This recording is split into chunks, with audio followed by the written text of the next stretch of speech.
أعوذ بالله من الشيطان الرجيم. بسم الله الرحمن الرحيم.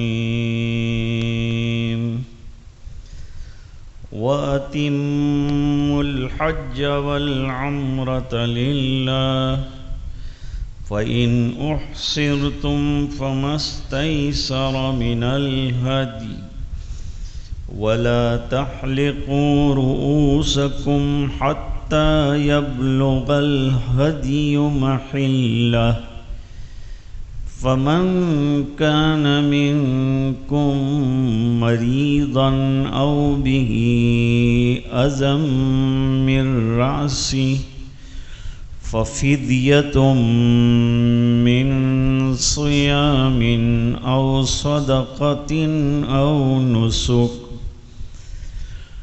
فإذا أمنتم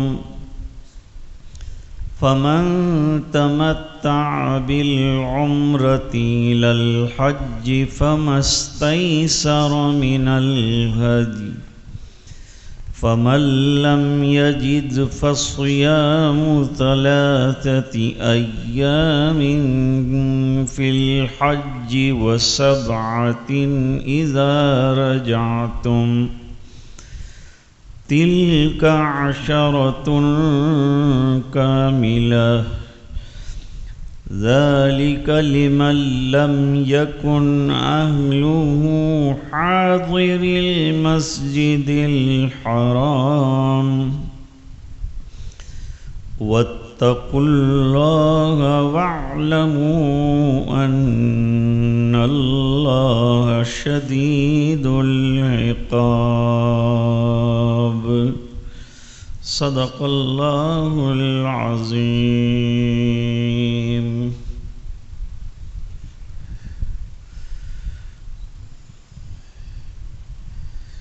گزشتہ جو آیات گزری ان سے 1 سال پہلے یہ آیتیں نازل ہوئی تھی، لیکن اس کو بعد میں ذکر کیا تاکہ اس کو ایک مستقل حیثیت حاصل ہو جائے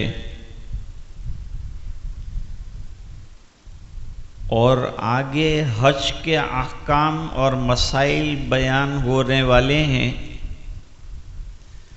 ان کے ساتھ اس کا ربط قائم ہو جائے.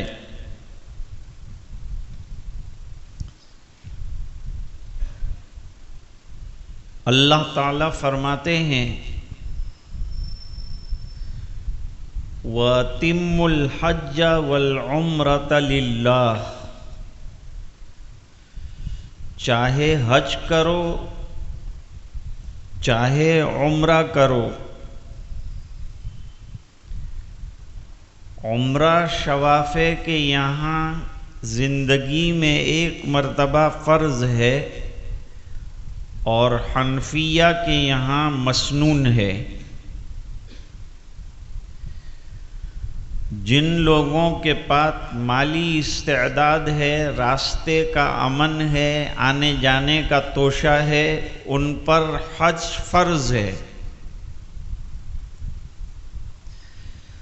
فرمایا حج اور عمرہ اللہ کی رضا کے لیے کرو.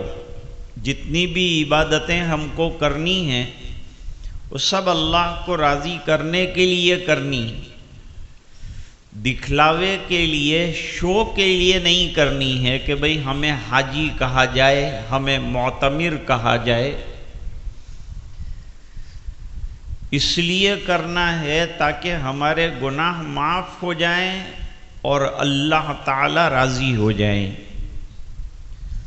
جتنی بھی عبادت ہم کرتے ہیں وہ سب اللہ کے لیے کرتے ہیں. دنیا کو دکھانا یا ریاکاری اور شہرت مقصود نہیں ہے، مقصود اللہ کو راضی کرنا ہے. اب چند مسائل اہم ہیں وہ بیان ہو رہے ہیں. صلح حدیبیہ کے موقع پر مشرکین نے حضور صلی اللہ علیہ وسلم کو عمرہ نہیں کرنے دیا اور آپ کو مقام حدیبیہ میں ٹھہرنا پڑا اور یہیں سے احرام کھول کر واپس مدینہ منورہ جانا پڑا. ایسی شکل کو احصار کہتے ہیں. عربی میں ایسی شکل اگر بن جائے تو اسے احصار کہتے ہیں. اب امام شافعی رحمۃ اللہ علیہ کا مسلک تو یہ ہے کہ دشمن اگر روک دے تو احصار ہے، ورنہ دوسری اور کوئی چیز احصار کا سبب نہیں. اور حنفیہ کی رائے یہ ہے کہ بیماری ہو، کوئی پریشانی ہو، دشمن کا خوف ہو، درندہ ہو، سیلاب ہو، یا کسی وجہ سے اب آگے بڑھنے کی حالت نہ رہی، تو جہاں ہے وہیں جو ہے احرام کھولنا ہے، لیکن ہدی کا جانور یہ حرم میں بھیجنا ہے. شوافع کہتے ہیں جہاں احصار ہوا ہے وہاں جانور کو قربان کر دیا جائے اور پھر حلق کرا کر احرام کھول دیا جائے. ہم کہتے ہیں کہ ہدی کو حرم میں بھیجنا پڑے گا، یعنی قربان جو جانور کرنا ہے اس کو بھیجنا پڑے گا حرم، اور وہ وہاں قربان ہونے کے بعد یہاں ان کا احرام کھلے گا. اللہ تعالیٰ فرماتے ہیں وَلَا تَحْلِقُوا رُؤُوسَكُمْ، اور اپنے سروں کا حلق مت کرواؤ، یعنی سر مت منڈواؤ، حَتَّى يَبْلُغَ الْهَدْيُ مَحِلَّهُ، یہاں تک کہ ہدی اپنے مقام پر پہنچ جائے. وہ جانور جو حرم میں قربان کیا جاتا ہے حج کے لیے یا عمرے کے لیے، اس کو ہدی کہتے ہیں.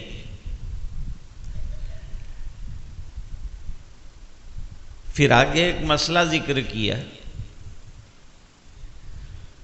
فَمَنْ كَانَ مِنْكُمْ مَرِيضًا، تم میں سے جو کوئی بیمار ہو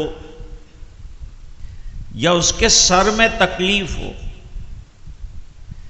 ایک صحابی ہیں کعب ابن عجرہ رضی اللہ تعالیٰ، وہ ہنڈی پکا رہے تھے اور ان کے سر میں اتنی جوئیں تھیں کہ وہ چہرے پر گرتی تھی.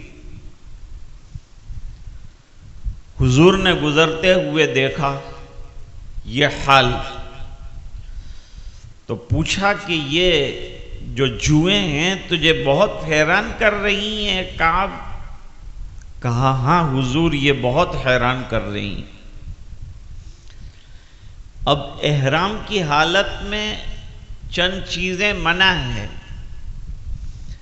ان میں سے بال کاٹنا بھی ہے، لیکن ایسا عذر اگر پیش آ جائے تو بال منڈوا سکتے ہیں، لیکن بال منڈوانے کا جرمانہ دینا پڑے گا. اس جنایت کے لیے 3 چیزیں بیان فرمائی، یا تو 3 روزے رکھے، یا 6 مسکینوں کو کھانا کھلائے پیٹ بھر، یا 1 بکرا یا بکری قربان کرے.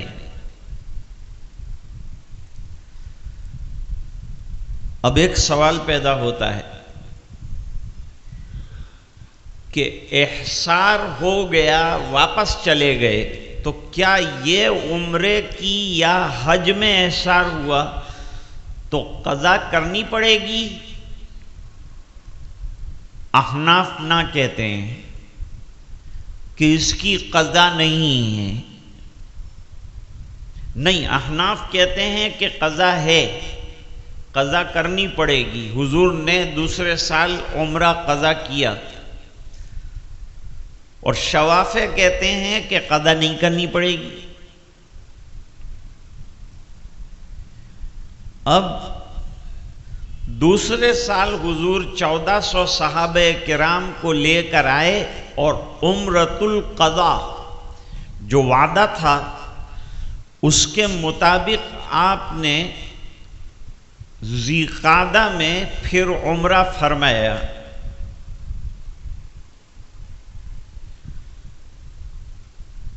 اب حج کی اصل میں 3 قسمیں ہیں. ایک حج افراد ہے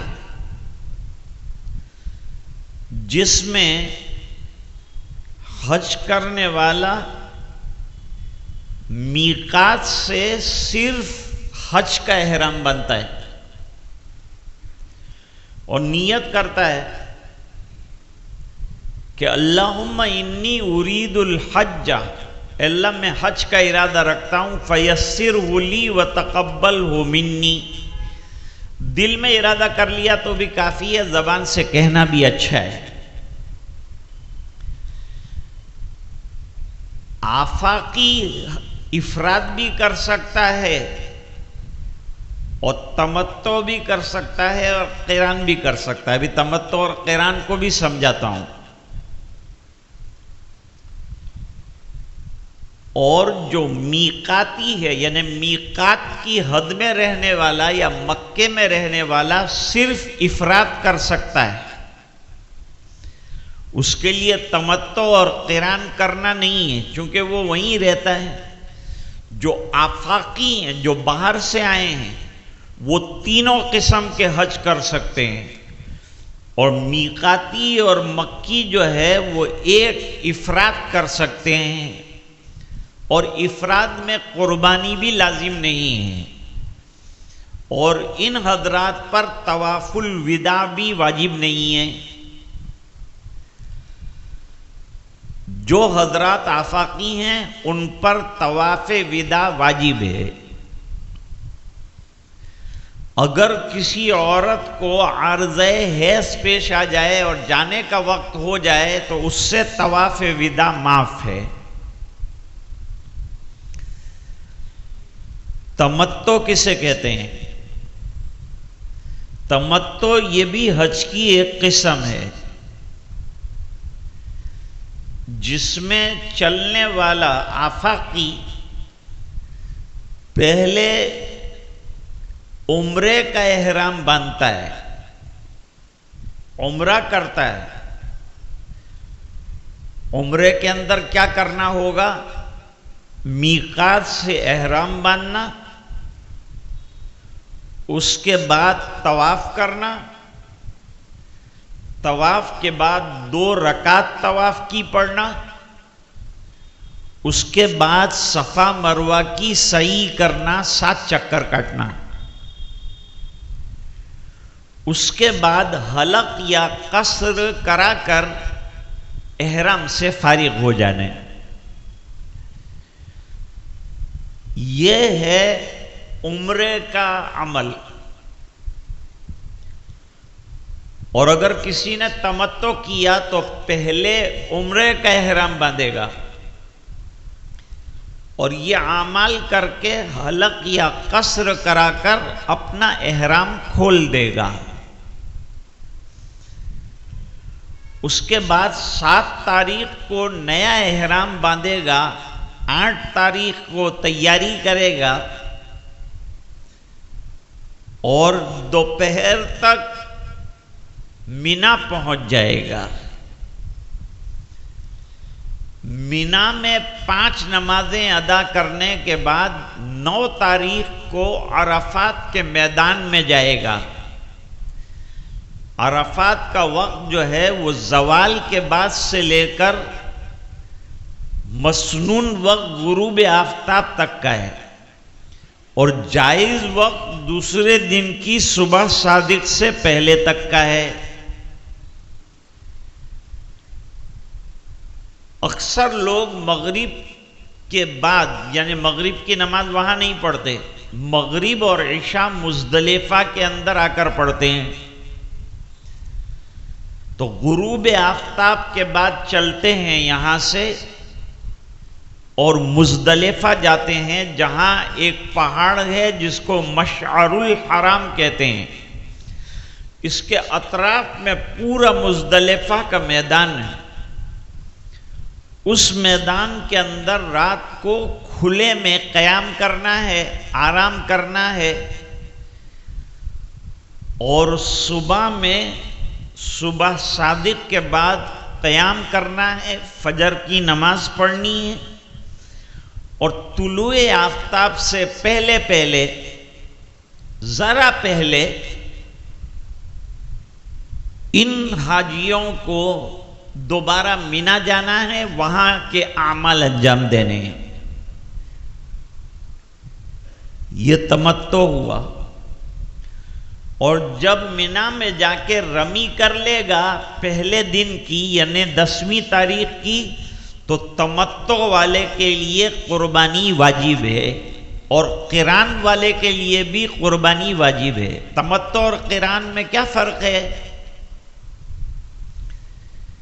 قران ملانے کو کہتے ہیں، ایک ہی احرام باندھتے ہیں، اس احرام میں 2 عبادتوں کی نیت کرتے ہیں، ایک عمرہ، دوسرا حج۔ ایک ہی احرام سے 2 عبادتوں کا کرنا قران کہلاتا ہے۔ ایسا قران کرنے والا میقات سے احرام باندھے گا۔ میقات وہ جگہ ہے جہاں احرام باندھنے کے بعد اندر داخل ہو سکتے ہیں، یہ باؤنڈری طے کی اللہ تعالیٰ نے اپنے حرم کی، اور وہاں جانے کے بعد قران کرنے والا تو طواف قدوم کرے گا، یہ سنت ہے۔ اور حنفیہ کے یہاں عمرے کا ایک طواف اور کرے گا، اور سعی بھی کرے گا، اور بغیر احرام کے کھولے ہوئے انہی کپڑوں کے ساتھ احرام کے انتظار میں رہے گا کہ 8 تاریخ ہوگی کہ پھر یہ چلے گا۔ احرام کھولنا نہیں ہے قران کے اندر، تمتع میں عمرے کا احرام کھول دینا ہے۔ ائمہ ثلاثہ کے یہاں عمرہ حج کے اندر داخل ہو جاتا ہے، اور ہم کہتے ہیں نہیں، مستقل رہتا ہے، اس لیے 2 سعی اور 2 طواف حنفیہ اس کے قائل ہیں۔ ائمہ ثلاث 1 سعی اور 1 طواف کے قائل ہیں، اور قربانی ان پر بھی لازم ہے، قران والوں پر بھی لازم ہے، تمتع والوں پر بھی لازم ہے۔ اب اگر کسی کے پاس قربانی کا پیسہ نہیں ہے تو بھی اس کو کوئی تکلیف نہیں ہے۔ افراد والے پر قربانی مستحب ہے، کرنا چاہے تو کرے، نہ کرنا چاہے تو اس کے فرائض میں داخل نہیں ہے۔ لیکن تمتع اور قران کرنے والوں کے لیے قربانی لازم ہے، اور قربانی کے اندر جو جانور ہم لوگ قربانی میں استعمال کرتے ہیں وہ جانور لیا جائے گا، وہ تمام شرائط کا جانور چاہیے۔ اور اگر بڑا جانور اونٹ ہے، اکثر آج کل اونٹ رکھتے ہیں لوگ، اس کے اندر 7 حصے ہوتے ہیں، تو اس میں ایک حصہ رکھا ہے۔ اب اگر اللہ نے کسی کو بہت دیا ہے اور اکیلا پورے اونٹ کی قربانی کرنا چاہتا ہے تو وہ بھی کر سکتا ہے، کوئی 1 بکرے کے بجائے 2 بکرے کی قربانی کرنا چاہتا ہے وہ بھی کر سکتا ہے۔ اگر نہیں ہے تو پھر دوسرا راستہ بتایا۔ دوسرا راستہ یہ ہے کہ 3 روزے حج کے ایام میں رکھنے، قربانی کی جگہ 3 روزے حج کے ایام میں رکھنے ہیں، یعنی 7، 8 اور 9 ذی الحجہ کو روزہ رکھے۔ 3 حج کے زمانے میں روزے رکھنے ہیں اور 7 روزے اگر مکے میں قیام ہے اور آسانی ہے تو رکھے یا گھر آ کے رکھے۔ بعض لوگوں کو اشکال ہوا کہ یہ 3 روزے جو حج میں رکھے وہ تو کامل ہیں، لیکن یہ 7 روزے جو رکھے یہ چونکہ یا تو وطن میں رکھے یا کہیں اور رکھے تو شاید یہ کامل نہیں ہے۔ اللہ نے فرمایا 10 کے 10 کامل ہے، ناقص کوئی بھی نہیں ہے، وہ 3 بھی کامل، یہ 7 بھی کامل۔ اور مسئلہ اخیر میں بیان کیا کہ تمتع اور قران آفاقی کریں گے، جو باہر سے آئے ہیں وہ کریں گے، اور جو میقاتی اور مکی ہیں وہ حج افراد کریں گے۔ واتقوا اللہ، اللہ تعالیٰ نے یہ پورے مسائل تمہارے سامنے کھول کر بیان کر دیے ہیں۔ یہ مسائل ہے، اس لیے شاید آپ کو ابھی میرے کو نیند والا تو کم نظر آتا ہے کوئی، لیکن یہ مسائل میں نیند آتی ہے۔ اگر واقعات ہوں تو ذرا چٹاخے دار واقعات میں بڑے مزے آتے ہیں، لیکن یہ اصل علم ہے جو قرآن کے اندر آیا ہے، اس کو سیکھنا ہے۔ ہم لوگ جمع اسی لیے ہوتے ہیں کہ قرآن کے مقاصد کو سمجھیں، میں بار بار کہہ چکا آپ کو، اسی لیے یہ تفسیر کا عنوان قائم کیا گیا، تو ہر مسجد میں ہونی چاہیے تاکہ قرآن کے نازل کرنے کا مقصد ہمیں سمجھ میں آئے۔ قرآن سمجھنے کے لیے اترا ہے۔ 10 روپے کا اخبار بھی آدمی لیتا ہے تو اس کا ایک ایک حرف چاٹ جاتا ہے، پیسے وصول ہو جائے، لیکن قرآن کریم ہر گھر میں ہے، لیکن اس کا کوئی حق ادا کرنے کے لیے تیار نہیں۔ ہم پڑھ لیتے ہیں، ٹھیک ہے، پڑھنے کا بہت بڑا ثواب ہے، اجر ہے، بغیر سمجھے پڑھنے پر بھی اجر ہے، لیکن سمجھ کر پڑھنا بہت بڑی نعمت ہے، سمجھ میں آئے۔ علامہ کشمیری رحمۃ اللہ علیہ تلاوت کرنے کے لیے بیٹھتے تھے، 2 آیت پر رک جاتے تھے۔ بھئی روزانہ کتنا قرآن پڑھنا چاہیے؟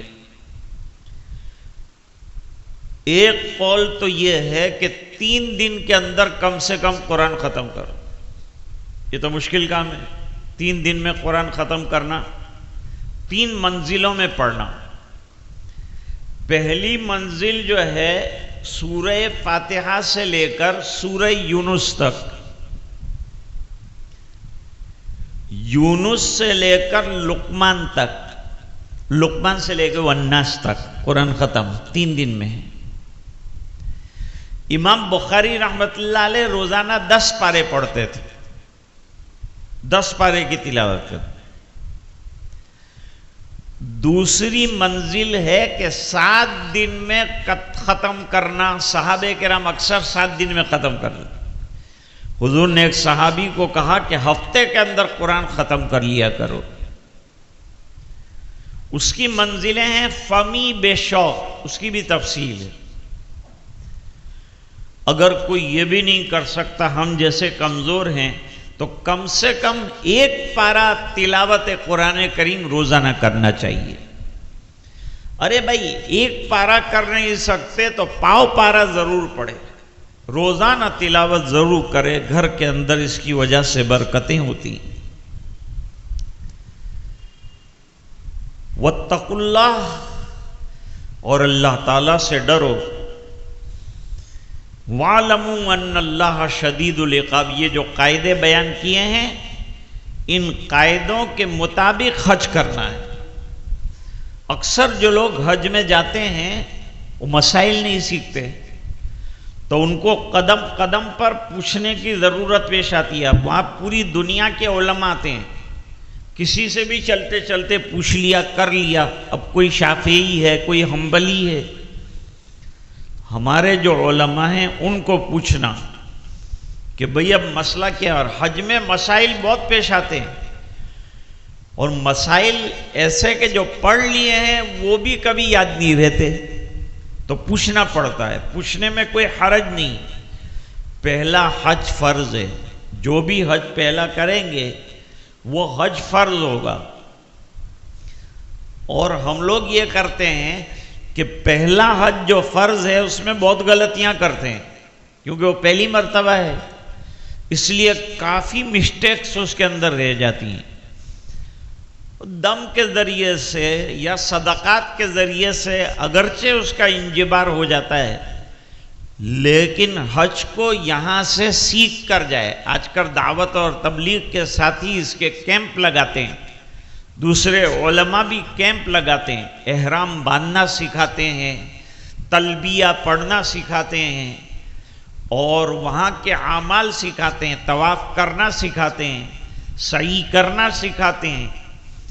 طواف بیت اللہ کے ارد گرد کیا جانے والا 7 چکر جو لگائے جاتے ہیں اس کو کہتے ہیں، اور سعی صفا سے شروع کر کے مروہ پر 1 چکر، اور مروہ سے شروع کر کے صفا پر 1 چکر، اس طرح سے سعی صفا سے شروع ہوگی اور مروہ پر جا کر ختم ہوگی۔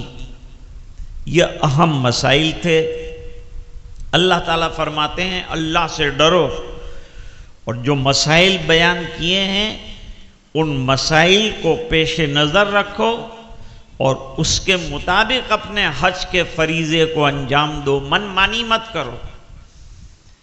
ایک ڈاکٹر صاحب حج میں جا رہے تھے، میں نے کہا ڈاکٹر صاحب مسائل سیکھ لیے؟ تو اللہ بلا رہا ہے تو اللہ کروائے گا۔ اللہ تو کروائیں گے، لیکن اللہ ہی نے یہ حکم بھی دیا ہے کہ ہم لوگ مسائل سیکھ لیں، اور مشکل کچھ بھی نہیں ہے۔ پوری زندگی میں 1 مرتبہ سیکھنا ہے اور اچھی طرح کرنا ہے، پھر دوسری مرتبہ آپ جائیں گے تو خود باتیں اچھی طرح سے سمجھ میں آئیں گی۔ اگر کسی نے عمرہ کر لیا ہے تو اس کے لیے حج کرنا بہت آسان ہو جاتا ہے، کیونکہ وہ طواف کر چکا، احرام باندھ چکا، حلق کرا چکا، سعی کر چکا۔ ہاں، عمرے میں قربانی نہیں ہے، اور عمرے میں مکے سے باہر کہیں جانا نہیں ہے، لیکن حج میں مینا بھی جانا پڑتا ہے، 9 تاریخ کو عرفات بھی جانا پڑتا ہے، رات میں مزدلفہ دوبارہ جانا پڑتا ہے، مزدلفہ سے پھر دوبارہ مینا جانا پڑتا ہے، پھر مینا سے نکل کر طواف افاضہ کے لیے حرم آنا پڑتا ہے، بیچ میں حلق کرانا ہے، تو مسائل آتے۔ تو بہت تفصیل سے اللہ تعالیٰ نے، مشرکین مکہ نے حج کے اندر بہت سی گڑبڑیاں پیدا کر دی تھی، نئی نئی چیزیں انہوں نے شروع کر دی تھی۔ حضور پاک صلی اللہ علیہ وسلم نے وہ غلط چیزوں کو ختم کیا اور ملت ابراہیمی کے مطابق مسنون طریقے سے حج کیا، اور کرنے کا طریقہ جب تک آپ حج میں رہے لوگوں کو بتاتے رہے، اور لوگ آ کر پوچھتے رہے اور آپ ان کو سکھاتے رہے۔ ہم بھی جب حج کا شوق رکھتے ہیں، اور ہر مسلمان رکھتا ہے، تو اس کو یہ نیت کر لینی چاہیے کہ اللہ مجھے حج میں لے جائے، اور میں اپنا حج انشاءاللہ اس طرح سے کروں جس طرح سے کہ مسنون ہے، اور جو طریقہ بتایا گیا ہے اس طریقے کے مطابق ہمیں یہ اعمال انجام دینا ہے، ورنہ پیسہ بھی خرچ ہوگا، وقت بھی جائے گا، اور کام بھی بیکار ہو جائے گا۔ اللہ کے یہاں قبول تو اللہ 2 چکر کاٹے اس میں بھی کر لیتے، لیکن اللہ نے ضابطے بنائے، وہ ضابطے کے مطابق ہمیں کرنا ہے، اور وہ ضابطے سکھائے بھی ہیں، مسائل علماء نے بتائے بھی ہیں۔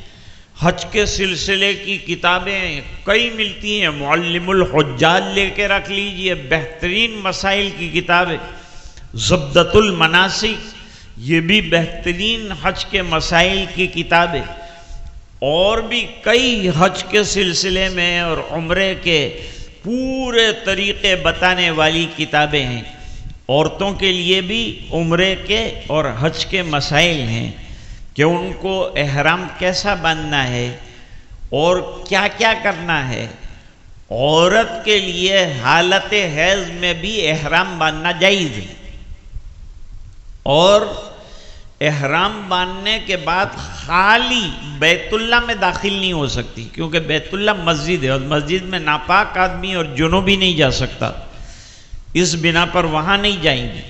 باقی جتنے افعال ہیں حج کے وہ تمام حالت حیض میں بھی انجام دیے جا سکتے ہیں۔ تو ماں بہنیں بھی یہ مسائل کو جانے سے پہلے سیکھ لیں۔ علماء نے لکھا کہ نماز فرض ہو اس سے پہلے نماز کے مسائل سیکھ لو، زکوٰۃ آپ پر فرض اور واجب ہو اس سے پہلے زکوٰۃ کے مسائل سیکھ لو، اور حج فرض ہو تو مسائل سیکھنا شروع کر دو، تاکہ عین وقت پر جب جانا ہو تو پریشانی نہ ہو، اور عافیت کے ساتھ جیسا حج اللہ کے لیے کرنا چاہیے ایسا حج کرنے کی سعادت اللہ تعالیٰ سب کو عطا فرمائے۔ وآخر دعوانا ان الحمد للہ رب العالمین۔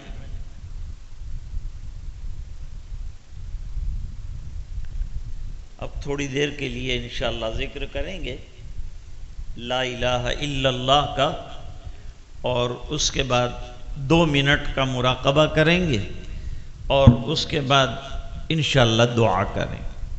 اور اب رمضان المبارک کے بعد آپ کا پیچھا چھوٹ گیا، رمضان المبارک کے بعد اب انشاءاللہ اللہ نے زندگیاں دی تو الحج و اشہر معلومات سے ہمارا سبق آگے شروع ہوگا۔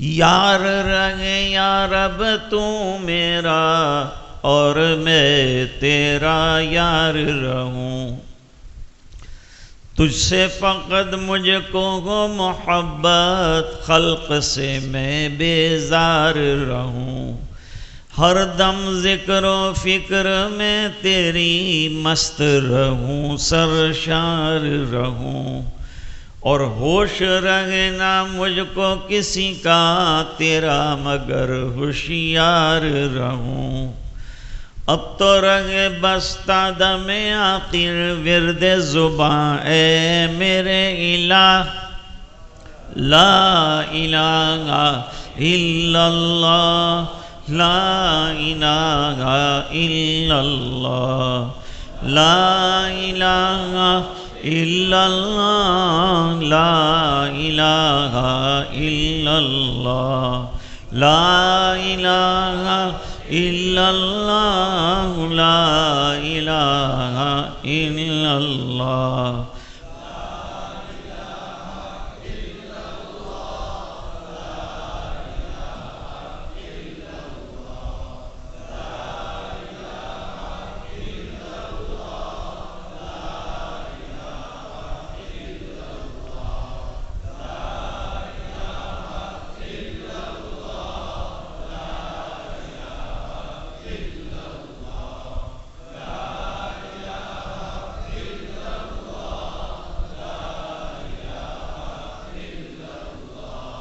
لا الہ الا اللہ، لا الہ الا اللہ، لا الہ الا اللہ، لا الہ الا اللہ، لا الہ الا اللہ، لا الہ الا اللہ، لا الہ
محمد رسول اللہ صلی اللہ تعالی علیہ وعلا آلہ واصحابہ وازواجہ وبارک وسلم تسلیما کثیرا کثیرا۔ اب مراقبہ کریں گے۔ اللہ کی رحمت کے انتظار میں بیٹھنے کا نام ہے، اور آنکھیں بند ہو، جسم میں نقل و حرکت نہ ہو، سر کو دل کی طرف ذرا سا جھکایا جائے اور ایک ہی تصور رکھا جائے، اللہ کی رحمت برس رہی ہے، دل میں سما رہی ہے، دل اللہ اللہ اللہ کر رہا ہے۔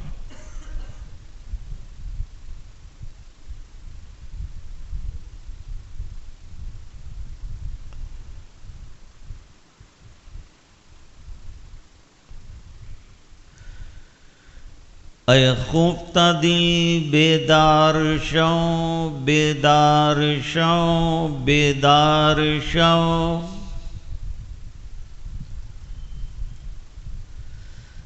در ذکر حق مشغول شو، مشغول شو، مشغول شو۔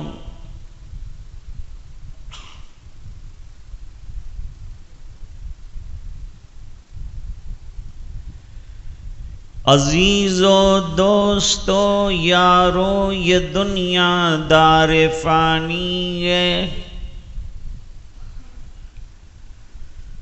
دل اس سے مت لگاؤ تم لحد میں جا بنانی ہے۔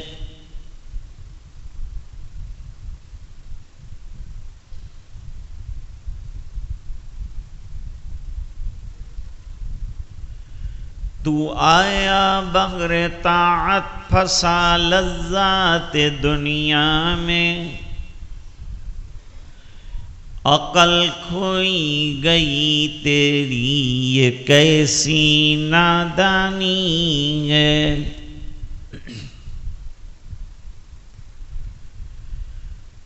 تو روزے رکھ نمازیں پڑھ خدا کو یاد کر ہر دم،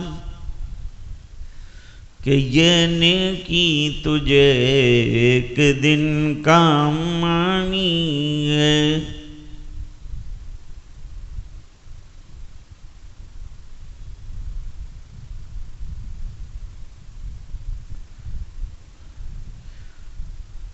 لا الہ الا اللہ محمد الرسول اللہ صلی اللہ علیہ وسلم۔ بسم اللہ الرحمن الرحیم۔ اللہم لک الحمد کلہ ولک الملک کلہ ولک الشکر کلہ وإلیک یرجع الامر کلہ علانیتہ وسرہ۔ اللہم صلی علی سیدنا محمد وعلی آل سیدنا محمد وبارک وسلم۔ ربنا آتنا فی الدنیا حسنہ وفی الآخرۃ حسنۃ وقنا عذاب النار وادخلنا الجنۃ مع الابرار یا عزیز یا غفار۔ اللہم انا نسألک الہدی والتقی والعفاف والغنی، نسألک العافیہ فی الدنیا والآخرہ۔ اللہم انا نسألک رضاک والجنہ ونعوذ بک من سخطک وغضبک والنار۔ اللہم باعد بیننا وبین خطایانا کما باعدت بین المشرق والمغرب۔ اللہم اغسل خطایا بالماء والثلج والبلد کما ينقى الثوب الابیض من الدنس۔ اللہم اعنا علی تلاوت القرآن وذکرک وشکرک وحسن عبادتک۔ اللہم لا مانع لما اعطیت ولا معطی لما منعت ولا راد لما قضیت ولا ينفع ذا الجد منک الجد۔ اے اللہ ہمارے گناہوں کو معاف فرما، کوتاہیوں سے درگزر فرما، اپنا فضل اور کرم شامل حال فرما، رحم کے اور کرم کے فیصلے فرما، اپنی رضا دائمی عطا فرما۔ اے اللہ قرآن کی تلاوت کا جذبہ عطا فرما، اس کو سمجھ پڑھنے کی توفیق عطا فرما۔ اے اللہ قرآن کا فہم ہمیں عطا فرما، قرآن کے مقاصد پر عمل کرنے کی توفیق عطا فرما۔ نمازوں کا پابند بنا، تلاوت قرآن کا شیدائی بنا، ذکر اللہ کرنے والا بنا، تیری یادوں والی زندگی عطا فرما، غفلت والی، گناہ والی، معصیات والی زندگی سے حفاظت فرما۔ اے اللہ آج کل کے جو سنگین حالات چل رہے ہیں، اے اللہ اس میں مسلمانوں کی مدد فرما، نصرت کا غیب سے فیصلہ فرما۔ اے اللہ ہمارے کمزوری، ہماری کمزوری کی رعایت فرما، اے اللہ حق کا بول بالا فرما، اسلام کا سر بلندی کا فیصلہ فرما، اے الہ العالمین بیماروں کو شفا عطا فرما، پریشانوں کی پریشانیاں دور فرما، جو الجھنوں میں گرفتار ہیں ان کی الجھنیں دور فرما، اے اللہ پورے مجمع کی مغفرت فرما، ماں بہنوں کی بھی مغفرت فرما، دعائیں اپنے فضل و کرم حبیب پاک صلی اللہ علیہ وسلم کی برکت سے قبول فرما برحمتک یا ارحم الراحمین۔